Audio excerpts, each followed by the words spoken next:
Hi there. Welcome back to the Real Film Chronicles podcast. As always, I'm Nathan. And I'm Brian. And in this week's very special episode, we're going to be looking at a little film called Things Will Be Different. Will they, though? Will they be different? I guess you're going to have to stay tuned to find out. Things Will Be Different is a fairly recent film, 2024, obviously, directed by Michael Felker, who he only has a couple short film credits to his name on Letterboxd. Yeah, wasn't he? Was like the editor or something on a bunch of Aaron Moorhead and Justin Benson's movies. I think, which is why they were executive producing his film here. Oh, it all comes together. Yes. Well, I don't know for sure, but yes, they are involved. Benson and Moorhead, who, if you listen to our old episodes, we're fans. Nathan is a fanboy through and through. Huge fans, of these two guys, and they executive produce this movie, which is basically putting it on the radar for a lot of folks, including ourselves. I don't think we would have heard about this movie until, that brand name recognition that they brought forward. But it's also a pretty interesting movie that has a neat concept, and begs to be watched. It was a no-brainer. I checked it out a couple weeks ago, so my memory may be a little fuzzy on some of the details here, a little more fresh in Nathan's mind. Just watching it last night. Effectively, I can't remember what kind of genre this is. Well, first of all, genre, spoiler alert right now, because I think the genre is going to be a bit of a spoiler, because I don't think, in reading the description, it doesn't give this away, but it's drama, but it's also sci-fi, because there's a time travel element in this, which I was not expecting, and I was pleasantly surprised. Oh, really? I love a good time travel movie. So this was, I don't think in the descriptions I read, there was no mention of time travel at all. So I think that might be a bit of a spoiler. So that's why I wanted to give that spoiler warning right up front there. Yeah. The description on Letterboxd: in order to escape the police after a robbery, two estranged siblings lay low in a metaphysical farmhouse that hides them away in a different time. There, they reckon with a mysterious force that pushes their familial bonds to unnatural breaking points. Maybe it wasn't a spoiler. Okay. I did not read that description. Yeah, that's the thing. It depends where you see the movie, like see where it's being talked about. I don't think people would really go into a lot of detail to avoid stuff like that. But again, sometimes we've read those descriptions and they contain big spoilers for the movie, right? Like, it's kind of a gamble when you start going down that. It's not even a rabbit hole. It's just surface level. Am I going to like this movie or not? Should I watch it or not? You read a description, it has spoilers in it. Bummer. But I was definitely thinking about, like, the concept is pretty gnarly and it's pretty neat. And I think it really helps push the movie through. If you're a fan of that sort of thing, that lo-fi sci-fi, like, this movie is right up your alley. Yeah. 100%. Definitely. This is an indie film through and through, right? It's, only a couple locations, very few actors actually on screen. It's mostly the brother and sister together in this farmhouse where they're hiding out from police in the past. Yeah. So it's got that that indie vibe, and it's more about difference between. I think there's a difference between kind of harder sci-fi and softer sci-fi, where you might get there's like the sci-fi where it's like really focusing on the mechanics of time travel, for example. And this was one of those movies where it was really using time travel as a tool to tell the story. It was really more about the emotional contact, the emotional journey, and the character journey than figuring out the actual. If you're trying to figure out the actual mechanics of the time travel, and you're one of those people who needs to know exactly how everything happens and have those answers, you're going to be disappointed. You're going to be frustrated with this film then.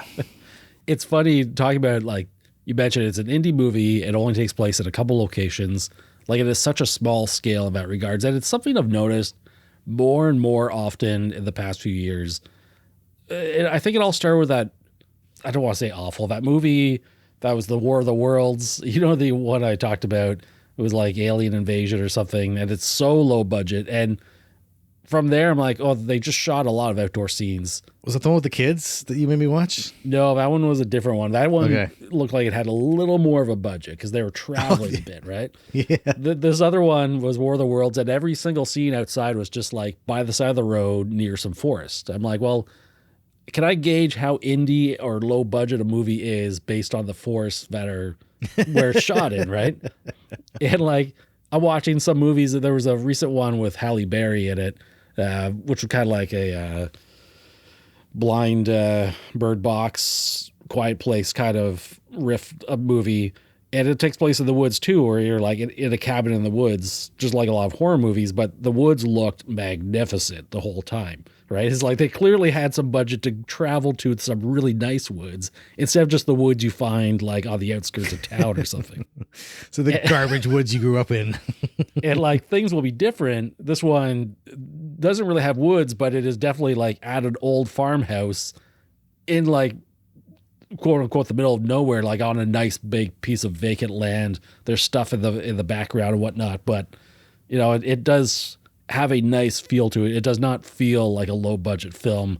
The other locations they go to are dressed well, like they look like real locations. It has a filmic quality to it, if I can describe it as such.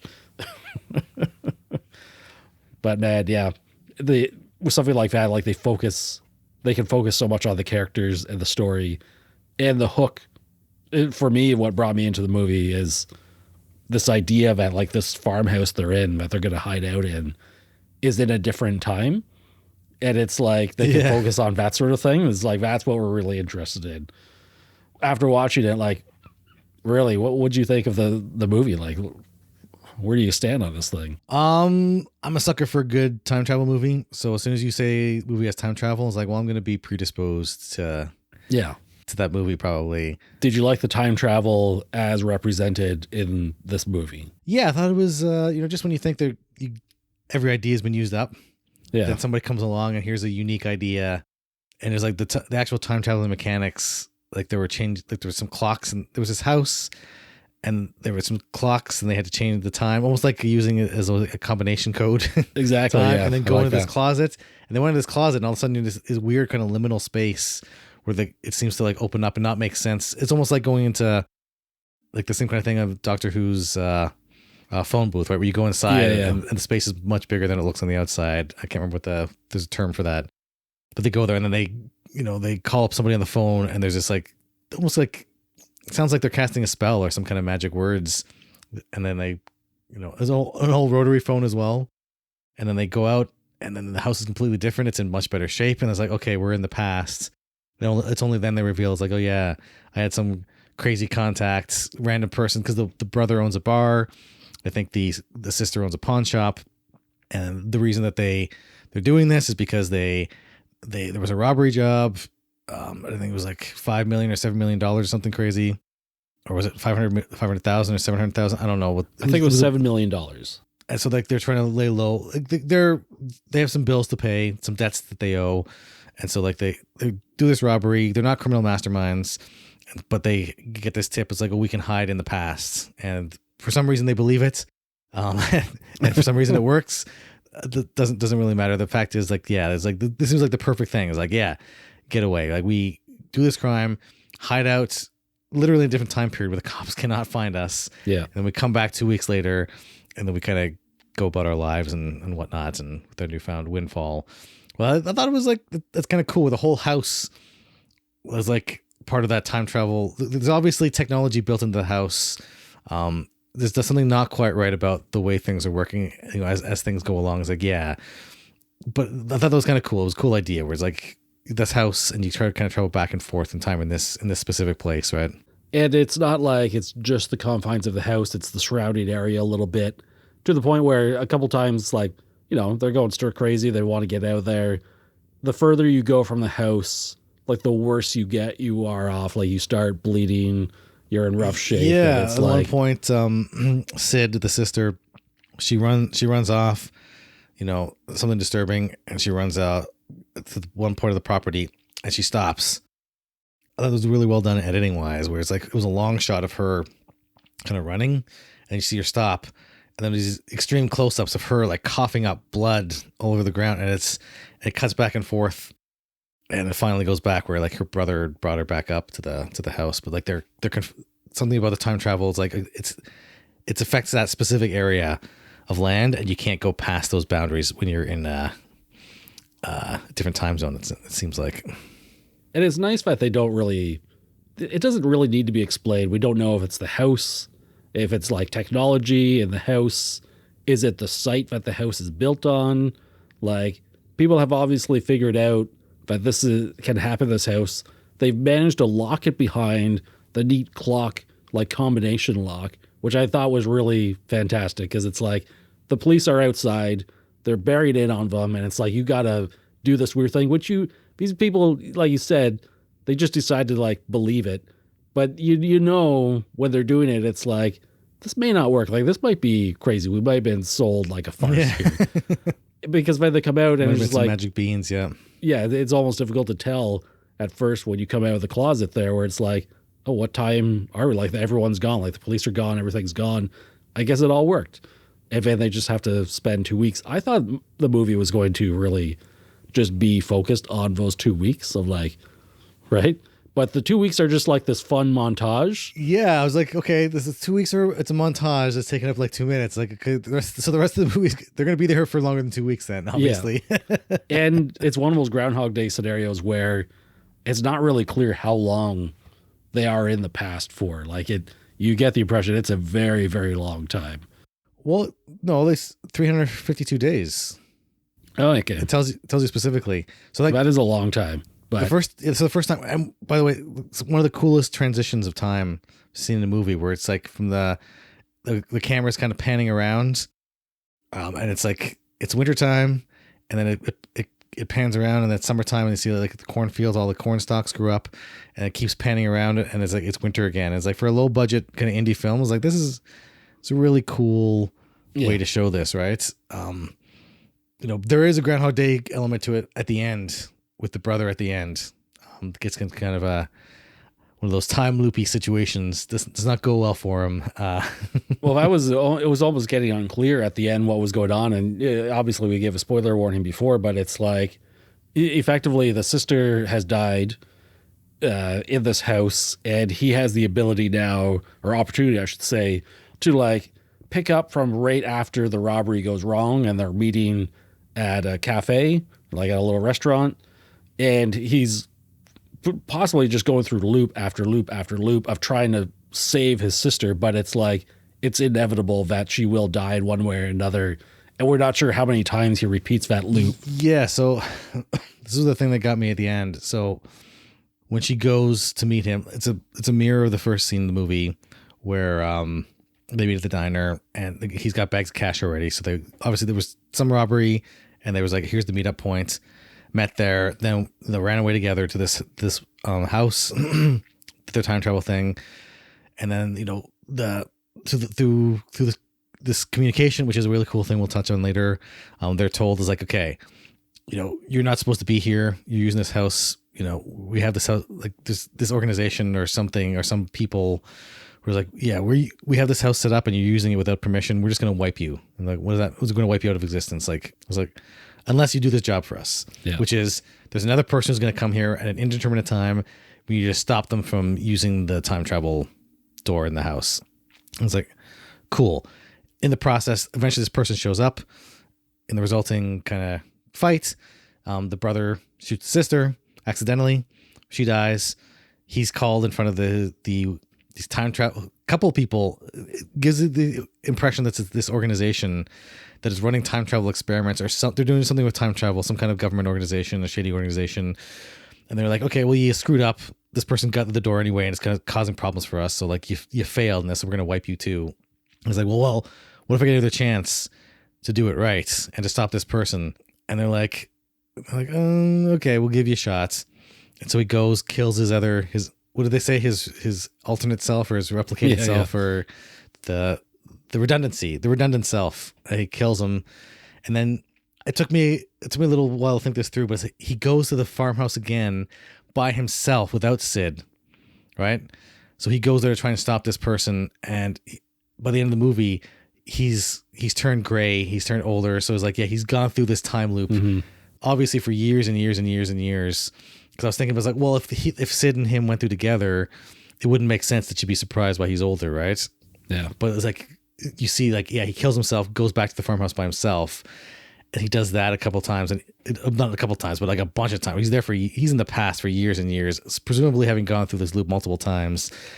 And then at the end, he's just like, yeah, no, there's no way. Like, you gotta cut ties with me. You know, please just like shoot me. If I'm alive, I'm gonna lead you down a path. I'm gonna fail you again and again. And she ends up, I think, accidentally kind of shooting him in the head because he puts the gun to his head. And I get the impression it was kind of an accident. Gun goes off, kills him. The police show up at the end. So everyone's kind of screwed anyway. But yeah, it's not a great happy ending or anything for our siblings here. No, I mean, there's this theme, right? Because it goes back. The idea was that in their youth, they'd obviously pulled some kind of, you know, similar kind of stunts. The police showed up. Sid, the sister, got arrested, went to jail. The brother, he witnessed her getting arrested, but he ran, so he never got caught. So he always felt kind of guilty.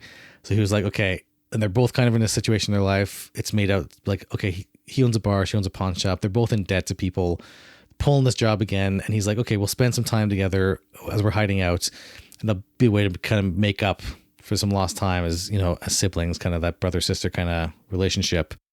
And it ends up, you know, the representation of time travel in this movie is like they end up in this kind of toxic cycle where if they're together, they're going to, you know, he feels that he's going to lead her down a path of destruction. So at the end of the movie, he's like, yeah, just go, leave this diner, leave me, go back to your kid, live your life.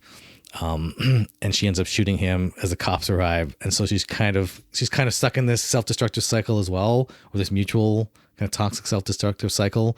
And even at the end, with that, there's this painting in the bar that as the camera pans over. At the beginning, it's a painting of the farmhouse that they go to, but at the end, the painting's changed, where it's a painting of them. It's a painting of the farmhouse, and there's two figures on the front lawn now. Okay. Obviously meant to represent the two of them kind of stuck in this loop. And even though they're out of the time loop, technically, they're still caught in this pattern of kind of mutually self-destructive behavior. So that was potentially one of the metaphors it was getting at, and in my reading of it anyway. Right on. Let's talk about the method of communication with the people in the past or the future, right? Like people outside the house who are kind of like we're not sure who they are. It could be an organization. They might have multiple time travel experiments, but they obviously have laid claim to this house, and they're able to like communicate through effectively a tape recorder that's like locked in a safe, and you have to like synchronize it. And, you know, when you record your message, when you hit play, they've been able to get your message. And I think they're in the past, right? And they record their message, and then you just play it back at that time. So you're having like this pseudo live conversation with the people on the tape recording. It's a tape recorder, but yeah, because of the way of time. So like the only way that works is because they mention it's like a vice grip. So there has to be somebody in the future and somebody in the past. Yeah. For this to work. Whoever this is, they have agents in the future and the past. Because yeah, it's like they have to like set. It's kind of cool. They set it by like, yeah, set this cycle by putting this back in the safe, closing it, and unlocking it again. Yeah. And my concept of that was almost like, you know, when they're making a movie and they have the clipboard where they take one action and they clip it together, and that's like a marker for the sound editors, right? There's almost like a temporal kind of board like that, a temporal kind of mark for sound editors. Like, okay, they close this, open it again, and that's the mark in the time period where we know is like, okay, that's where we go. We send the person back to listen to that, record an answer, listen to it, record an answer, put it back in, kind of thing. So it's like, yeah, it was such a cool, you know, way to show us like, oh yeah, using temporal mechanics, we can have a live conversation on what is really just it's a tape recorder. You're recording something in the moment, but you can instantly, through your perception of time, you're instantly getting a response on that same tape recorder. It's super, super trippy. It's a brain melter to figure out how that would actually work. It was like, okay, doing all this stuff, you put it back in, they in the future they get this, and then somebody has to go to the past, record and answer. Yeah. Rewind this, listen to that, record and answer, listen to the next one, record and answer, kind of thing. Put it back in the box and lock it. So it's a complicated. You think about it, it's a complicated process to be able to do that. But if you're looking at it from the audience perspective or the siblings' perspective, to see it what it boils down to in real time is like you hit record your thing, and then you hit play, and immediately you get a response back. And it's like, oh, that's really cool. Where somebody took the time to really think through the mechanics without explaining it in detail in the movie. But it's like it just works, and it kind of like that's really, really cool where they put that amount of effort into that. Well, and that's so important too, that they could just have that live conversation with the tape recorder, because once you establish this is how they're going to communicate, it's like you don't want to keep revisiting like a complicated process for them. So for the two siblings, it's like it's pretty easy on their end. Once they synchronize, it's like they could just pick up and go. That's who we're with all the time. We don't have to see all the busy work. They probably have a whole bunch of interns in the past and the future just sending messages back and forth in time or something. Yeah, because the two agents we do see, they allude to people higher up than them. It's like, we need to see results, reporting results. So there's this hint that they're part of a larger bureaucracy, right? It made me think of a lot of Predestination, where they have like the time organization of people kind of going, they have temporal agents kind of going back and forth through time, and they have this whole bureaucracy set up. It's like, it kind of reminded me a little bit of that feel, right? And it was interesting too how the two siblings, what's the brother's name? I cannot remember the Joseph. name. Joseph. Yeah, so Joseph and Sid, it was interesting after spending a year there, their two kind of takes on why and how the time travel and why people were doing this, right? And from Sid is like the logical thinker.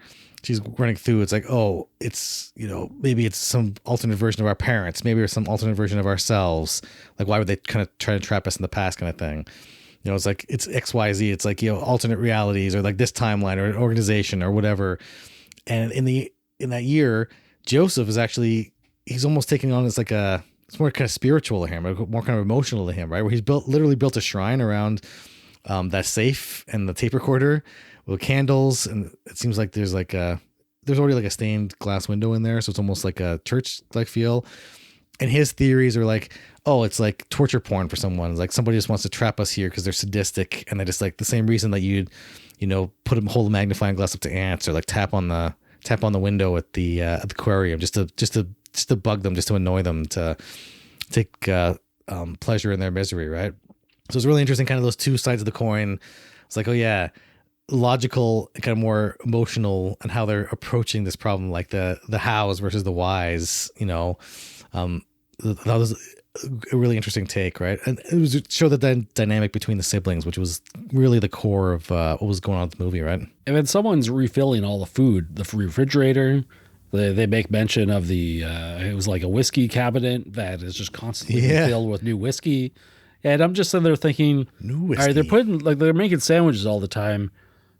So the people, in the quote unquote vice grip, the ones in the past, can't be that far in the past if they're putting fresh food, like a loaf of bread, that could go bad in a couple weeks, right? And it's like, they got to be like sneaking in while they're sleeping or something. They just like fill in the fridge. So they did it like the night before. I don't know. Like it's one of those things where like you're best not to think about it, but it's nice that they kept refilling the food for them to go through. It's like, obviously there'd be an expense to doing that sort of thing, or they're just like cycling through the time, which is kind of like invisible to us in some degree. Maybe it's a 2-week period. At the end of the 2 weeks, they're sent back to day one, type of thing. But that's a nice thing about that type of time travel movie, where they don't over explain the mechanics of it, and you sort of get to participate in, thinking about how it works and how it doesn't work, and how you would handle those scenarios. It's pretty neat. Part of the fun of one of those movies is kind of figure it out yourself, right? And like, some people hate that kind of thing. I know that there's some audiences who are going to hate this, and I'm reading reviews and people are like, oh yeah, nothing about this movie makes sense. It's stupid. It's like, no, it's just things are left ambiguous, and things are left for the viewer to figure out. And for me personally, that's part of the fun of a movie like this, right? Is like, working out like, well, how do they do that, right? How would, if I were running an organization doing this, how would I make sure that food showed up and didn't spoil, right? It's like, okay, you got one person in the future taking the message, one person in the past delivering, et cetera, et cetera. You might have multiple agents doing this, but really all that kind of time travel stuff is super cool. But really, like, what holds the movie together is like these two siblings and like their personal journeys, where you see they came from, I think it's implied they came from a broken home where she lived with the mother, and he lived with the father. Cause like at one point she says like, yeah, that was our deal. Like I remembered mom and you remember dad, and together we have memories of like a whole family kind of thing. Right. So they always had a troubled childhood. Sid has a daughter, Steph, and I don't think Joseph, it's implied that he has any kind of family himself besides Sid. I think, did they say that their mom or both parents were dead or something? I can't remember what it was. I can't recall. But obviously they had a bit of a troubled childhood. Sid went to jail at some points. They're having some financial difficulties. They're small business owners. But then there's obviously some unresolved issues, because when they first encounter the tape recorder and everything, and they're offered this deal of like, hey, okay, we won't wipe you out of existence if you stick around, because we know this person's coming through. This person's going to come through the door, travel through time, and wreak havoc for us. We don't know their identity, so we can't go back and wipe them ourselves. But if you stick around and stop this person from reaching that door and time traveling, then we will, send you back to your proper time. And Joseph right away is like, yeah, okay, we'll do it. And Sid is kind of annoyed with them. Is like, and there's this kind of tension all of a sudden, because before it was like, yeah, the 2 weeks is like, okay, we're kind of whatever, we know what's going on. And it's like, no, you like, this is standing between you. You're now part of the obstacle between me and my daughter. It's like, you're damn well going to make sure that I get home to my daughter. And it's like, all of a sudden there's this barrier that's set up between them. And he goes down this, I think it's clearly implied that he maybe previously had trouble with alcohol.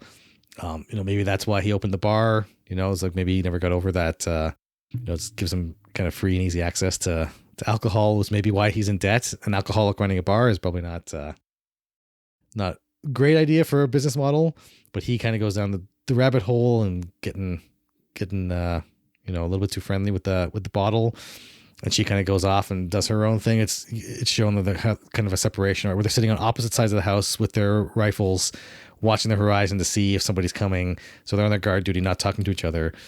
So you see this kind of back and forth between the siblings. Like, yeah, where, we had this, some kind of issue with our childhood.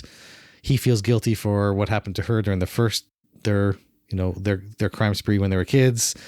And, it seemed to be like on a very superficial level. Yeah. When it's 2 weeks, it's like, sure, spend some time and I'll catch up on all the kind of brotherly, sisterly stuff. But when they're stuck there for a year, all of a sudden the pretenses drop, and she's like, yeah, like, you put us in this situation, you're going to get us out of this situation. And his whole thing about like, oh yeah, we're trying to make amends and everything, that kind of falls through a little bit too, where he's just like, yeah, he falls back on the bottle, and he's like, yeah, it was an easy promise to keep when it was 2 weeks. But it's like, when you're here a year, it's like, things getting real. It's like, then he kind of shuts down a bit, right? So kind of back and forth, ups and downs with the two siblings, right? Not only he's an obstacle to getting back to her daughter, so Sydney wants her to get to her daughter. The visitor ends up being her daughter to come to her.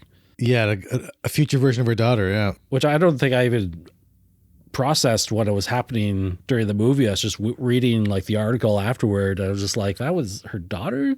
I'm like, they were there for a year, but the daughter's now an adult. And I'm like, this time travel stuff is bananas, because it's a future version of her daughter who was also she was also, unbeknownst to Joseph, the stranger who befriended him at the bar and gave him the time travel instructions to begin with. Oh my God, really?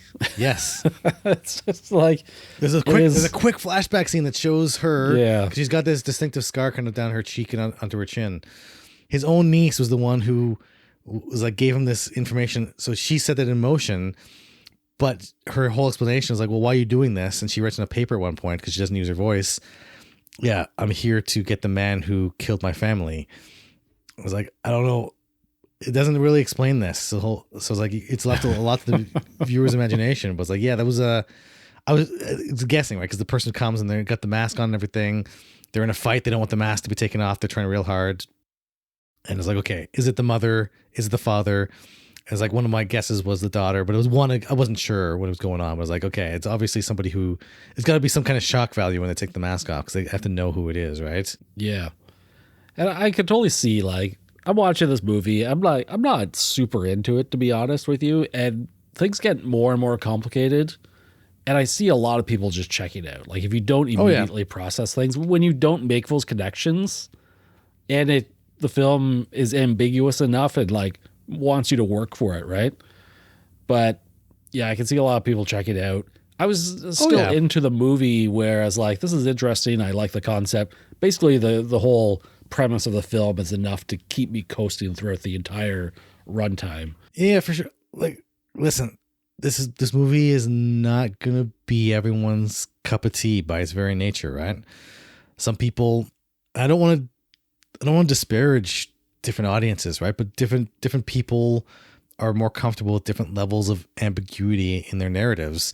And some people really need to have that structure and need to have that kind of riddle solved, or be given the solution to that riddle and be like, okay, this is the clear answer. And some audiences are fine with, or even prefer, like, having to puzzle things out and having to figure things out, right? I don't want to disparage people and say it's like, oh, people need to be spoon fed because of Marvel movies or some kind of nonsense, right? I think there's a wide range of tastes. I was just gonna say, when you go back to a movie like Inception, which plays around with time dilation and all this stuff and multiple layers of time, and like, it can be a mental exercise to keep up with it, but the movie never demands you keep up with it. Like, it just, if you're there for the ride, you understand what the characters are going through. Yeah. You know what the main goal is and stuff. And then you see afterwards, like, people trying to write out, like, on big whiteboards and stuff, like, all the timeline, all the events. So you're like, that's a nice takeaway, but it's not necessary to understand the movie. And the same thing is basically true here. You don't need to write this out on a whiteboard to figure out what was going on at the end of the movie. You have a pretty good gist of it based on the characters, their relationships. Yeah, they're in the past. They're stuck in some kind of time loop where some things have happened before. That there's this person, who's trying to get to the door that they're supposed to stop. That at the end the brother goes through back a bunch more times to try and fix this issue, stop this person and save his sister's life. Like, all the big picture stuff is there. It's the minutia that's, I know some people get frustrated with that, and that's absolutely fine. This might not be your cup of tea then, right? For me personally, I like this kind of movie where I have to kind of puzzle things out a little bit, where I have to use my imagination to kind of fill in the blanks and kind of engage with the text. All kind of stuff is fine, but like, again, just like something in like bigger budget like Inception, really what it's time travel is really important for. And I think Looper said it best, where it's like, yeah, it doesn't even the Bruce Willis's character says like, yeah, all this time travel nonsense will kind of fry your brain. It's best not try to think about it. It's like, exactly. It's like, it's a setup for the story. And I think buying into the brother and sister relationship, you either buy into that or you don't. I think that's where you're going to lose or gain more audience members than the time travel stuff, I think. At the end of the 2 weeks, their initial 2 weeks, they go out to that barn, which has the same glass. It's almost like the church where they find the safe and everything. They do find a body there, like a decomposed body, right? Who was the body? Well, what was that all about? So this is the other thing too, because Joseph recognizes on the body there's this watch, and he's like, okay, I recognize it's a unique watch, and the only other time I've seen that was on this mysterious woman who I befriended at the bar, who gave me the notes for this, who ends up being his niece, Sid's daughter. So it's her corpse. It's implied that it's her corpse in there too. So like they're on some kind of weird kind of time loop thing. Yeah. Where, I think, maybe it's implied that originally the parents, her mom and her uncle went back in time, never came back. She grew up, started to track down and do some research information, figured out this time travel place, and is like, gave the information to her uncle to like, okay, you can go here, and I know where you are, and then I can kind of fix things and bring you back, right? But she maybe ends up creating the very situation that causes her to lose her family to begin with. There's maybe, and then the agency tracks her down and ends her.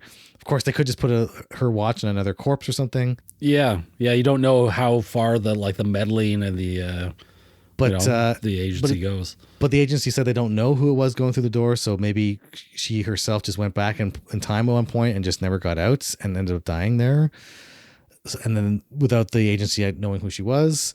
So, or maybe the agency was just messing with them to see, maybe the experiment was to see, the psychological effects of time travel. Because it was intimated, or was implied rather, that there was nothing in the house past 1955. Okay. So it was a weird kind of cutoff point temporally, where, and then you look at the technology that the two agents were using, and it looked like a bunch of dials and knobs. It looked almost like kind of Fallout, kind of future past kind of, or futuristic kind of 50 style tech. Yeah.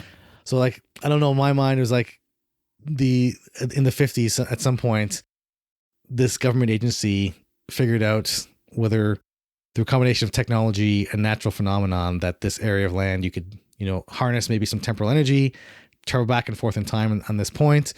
And then they were running, this could have just been like the brother said, like Joseph says, like maybe this is some kind of psychological experiment to see what happens when people are put in this situation. So it could very well be the torture porn theory that he had of just people with, people like the little kid with the magnifying glass burning up ants to see, or could just be like, or could have been one of these time loop situations where the daughter set in motion some kind of time loop that ended up, she was the cause of losing her parents, and she was essentially kind of trying to stop herself unwittingly or something, right?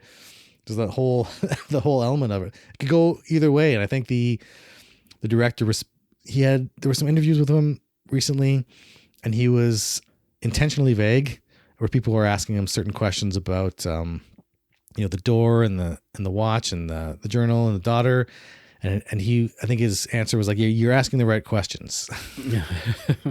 So you're hitting on the right kind of pieces of the puzzle, but it's like, I'm not going to give you what those pieces are.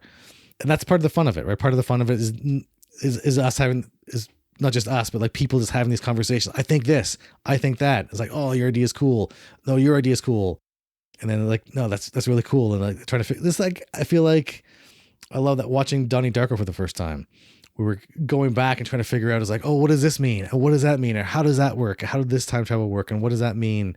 It's like it brought me back to those days. And I kept thinking about Predestination with, I don't want to spoil that movie too much, but just like there was the organization, but then there was also like this temporal terrorist that they were kind of chasing down, where he was, the terrorist was having, and that this agency had something similar. It was like, oh, there's this rogue person using the time travel device and going to different times and causing us some headaches, and we need somebody to stop them.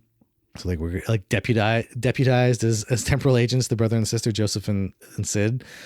So yeah, but yeah, I think you look at something like Predestination and things will be different. Very, very different sci-fi, both dealing with time travel, but I think both had some similar themes going on, some similar feels going on. I've been watching too much Star Trek lately, and they have temporal agents and stuff there too, right? It's just like you gotta love all these different takes on, messing Star Trek, with the timeline. Yeah, Star Trek has its own kind of time travel mechanics and everything too, right? I forgot about that. I just watched the episode in Next Generation where the guy claims he's from like 300 years in the future, and it seems to check out. It ends up being. Yeah, such a great episode. It ends up being that he's from 200 years in the past, but he like hijacked the ride from a guy who is legitimately from the future. So it's like time travel. He wasn't like he was out of his own time, and tried to steal stuff. And how funny it was at the end, where it's just like, yeah, you're going to space jail here now, and it's like you're stuck in the 200 years of the future space jail. You're never going back to your own time. No, this movie was, a lot more layered than I kind of initially thought it would be. Oh yeah. At the beginning, and even at the end, I'm just like, man, I don't even know half the stuff I just watched. I think I went and read a bit of the Wikipedia afterwards. As like, I'm glad someone took the time to write out the plot and sort of, right? sometimes it's required. Sometimes you got to go see what you just watched. And even then, it's What like, did I just watch? what's that? What did I just watch? Yeah, right. It's a mind bender. It is. You can really see, Moorhead and Benson's influence on the story, right? Which in a really good way, right? I love all their stuff, and they've obviously, spoiler alert, they've dealt with time travel in some of their movies as well. Oh yeah. And similarly, they've left things kind of more ambiguous that way to their movies' benefit, to the narrative benefit, and same as things will be different. You see that school, the maybe indie school of thought, or maybe that kind of more cerebral kind of school of thought is like, it's not so much about breaking down the mechanics or giving people all the answers, but really, using time travel as, in this case, it's a starting point, set up a situation to explore the relationship between brother and sister, and in this case, what it means to be caught in some of those, in those family cycles, of sometimes you get caught in those cycles of self-destruction. Sometimes you can get caught in cycles of support, and like he wants to do the right thing. He keeps going back because he loves his sister. He doesn't want her to die. So there's an element of kind of self-sacrifice. So it's like, I'm gonna solve this and go back and make it so that we can stop this person. We can fix a timeline. We can go back, and there's a bit of fatalism at the end where it's like, we're trapped in those cycles, both good and bad. And I see, again, parallels with Looper, for example, right? We're kind of, the brother is like, oh yeah, we have to break this cycle, right? Me being in your life is no good. You have to break the cycle. Kill me. Go back to your daughter and forget about me because I'm no good for you. And this, same kind of parallels in Looper, where at the end, I won't spoil it, but there's a similar kind of scene where it's like, I gotta break the cycle of violence and kind of self-sacrifice. So, that using time travel in that, metaphor of cycles and being caught in cycles, I think it's a useful trope for those kind of things, right? Whether it's a Groundhog Day situation or whether it's something like Things Will Be Different and Looper, where you're looking at it, it's a metaphor, like time travel is used as metaphor for those kind of cycles, whether it's psychological or sociological, right? Well said. Anything else you want to add before we jump into our ratings of the film? Yeah. Shout out to the actors, because this would have fallen apart heavily on the brother and sister, Joseph and Sid. The other names pull up by any chance? Joseph played by Adam David Thompson and Sidney played by Riley Dandy. Yeah. Like this movie would have fallen apart were not because those two actors, it was essentially a showcase for those two actors. And like, they did an amazing job. They played the parts perfectly. They knew exactly what kind of movie they were in. So like this movie could have gone very differently if they had cast it differently, but the casting was, spot on. I can't, I want to see more movies with those two in them. Not necessarily with both of them in the same movie, but like, I want to see more of their work. They did a really, really great job. I'll shout out I'll allow it.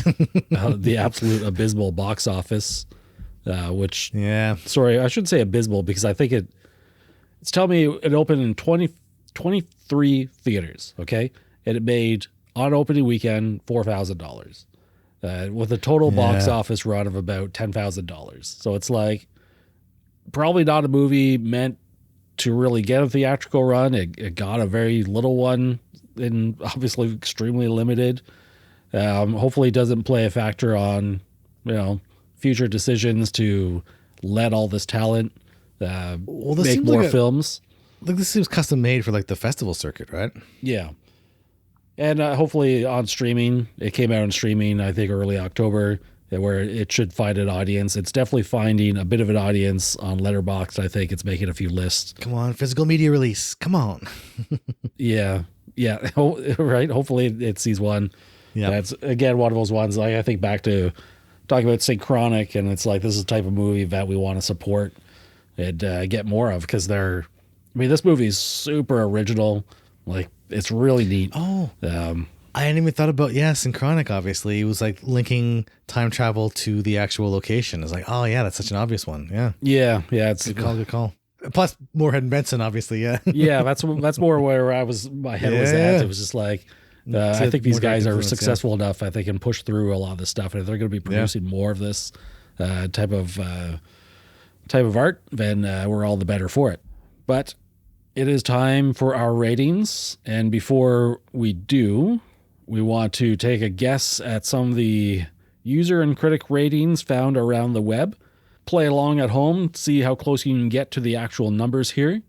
I've also guessed. Yeah, I haven't done this too much in the past because I usually forget about it before I look up the actual numbers, but I did not this time. I did not look it up. So yeah, so just for the people listening, like you guessed beforehand, then you looked up the answers, and now you're going to ask me so we can kind of compare our answers. That's so right. I'm just like trying to get our timeline straightened out here. Yeah. That's right. Nobody from the past like wrote it on a piece of paper. It didn't show up on my refrigerator door or anything. So we start with Rotten Tomato critic rating. They use the 100% scale. This is the percentage of critics who rated the film favorably. What is your guess on that? I'm going to guess critics like this one more than audiences. I'll say 82. 82%. My guess was 58%. Okay. And the correct answer, the actual, as of today, is 82%. Okay. You got it exactly. Yeah. Oh, I did it. I think it's like the second time. It's a gold star for you right there. Unfortunately, there was no Rotten Tomato audience rating. So. Really? Yeah. Okay. So I'm not going to take a guess then. Yeah, I didn't know that until after I guessed 44%, but we'll never know at this point. I'm surprised. Guess this is one of the ones that'll be kind of lower audience rating. Yeah. Just because, there's a higher barrier to entry. Granted, I like the film, but I can also acknowledge this is the kind of movie that there is going to be a higher barrier to different audiences because you have to take a little bit. You'll be comfortable with ambiguity, right? You'll be comfortable with not knowing certain things or filling in the blanks yourself. IMDb, its users have a 10-point scale, 0 through 10. What do you think its user average is there? Gut reaction, 6.5. I also guessed 6.3, very close. Okay. And the actual is 5.2. Okay. Right? So we're a little off there. Letterboxd, which is, our platform of choice, 5-star system. What's the average user rating there? All right, I'm going to go 2.5. 2.5. I mean, that would line up with the IMDb. Yeah. I guessed 3.4. Okay. Because I think maybe the Letterboxd users a little average. Okay. They recognize some of these more cerebral movies a bit more. The actual average is 3.1. Okay. So that's pretty good. Cut our guess. And if you're playing along at home, let us know how you did. And try and guess our ratings now. Nathan, what have you given Things Will Be Different using our Letterboxd system of 5 stars with a possible heart? Yeah, gut reaction, first response, 3.5 out of 5. I can see that getting bumped up to 4 on subsequent viewings. Thought this is a really great. This is first time directing, so first time direction is this is really. You should be really happy. Anybody would be really happy with if this was your first movie you directed. This is a great first entry. I think, watching it the first time, even someone like me who's into time travel movies, loves things like Primer and Synchronic and, it's Inception and all this time travel. I guess Inception really isn't time travel, but Predestination, all this kind of stuff. I love that kind of stuff. Yeah, it required me to I was trying to think about something, and then the next thing happened. It's okay, I got to go back and watch this multiple times to kind of catch everything. Yeah, and kind of work things through a little bit, which I love about movies. But yeah, so I can see myself getting bumped up to a 4 out of 5, but initial gut reaction, 3.5 out of 5, which is really that to me is above average, right? That's a really good movie. I would definitely recommend this if you're a fan of the time travel genre. If you're a fan of kind of that sibling or familial kind of drama, check this movie out. It is great. What is your rating on this one? I gave this movie 3 stars out of 5. Okay. I don't think I was as hot on it as you were on initial viewing, but I think I definitely recognized the uniqueness, the originality. But I just watched something. There's some special factor going on there. there's always some other things going on where it's just like maybe I wasn't in the right mood. I wasn't in the right frame of mind when I was watching it. I was kind of like, 102 minutes long. It's like maybe right afterwards, I was thinking this probably could have been a bit shorter. Maybe I was just feeling impatient. But yeah, this is a movie that will get rewatched down the road, and I think we'll just go up higher, especially when you have some time to think about the movie, the interpretations of it. You sort of know what you're getting into beforehand, and you can sort of play along with the film instead of being not bombarded with it. Overwhelmed. It can be overwhelmed, for sure. Exactly. Yeah. That's the word, yeah. It was interesting. It was an interesting film. 3 stars for sure. Definitely above average, but did land for me 100% on the first viewing. Yeah, and I think this is a movie where there's some movies where you can kind of throw on in the background, kind of play on your phone as it's playing, or I can do the dishes and have this play in the background. Like this is a movie. In all honesty, it demands a high level of attention. You got to put your phone down. This is not a message to anybody in particular, Brian. You gotta put your phone down. You gotta. Excuse me? Let me just put my phone down here for a second. He was on his phone when we were talking. No. But this is a movie you do have to. It demands a bit more attention. It's not something you can throw in the background and kind of follow along with easily. You have to, I guess, almost like was it Tenet? Christopher Nolan. I think that was criticized for being more obtuse even than some of the other movies in terms of the kind of timeline and everything. It's like, this is a movie that you got to sit down and kind of give your full attention to. So if you have the time, if you have the inclination, looking for a cool twist on the time travel genre, things will be different. This is a great little twist on time travel and a great little entry. Can't wait to pick this one up on I'm assuming Blu-ray. I'm assuming something like this won't get a 4K. If it does get 4K, even better, but definitely pick up the Blu-ray on this one, 100%. Definitely. Well said. As always, we appreciate you hanging out with us today and taking the time to listen to our podcast. You can find us online over at realfilmchronicles.com, where we have not just a repository of podcast episodes, but many of our written reviews as well. If you're up to it, you can follow us on Twitter, Facebook, or Instagram as well. All the links should be within the show notes here. So until next time, take care of yourself and others, and be sure to enjoy your film journey.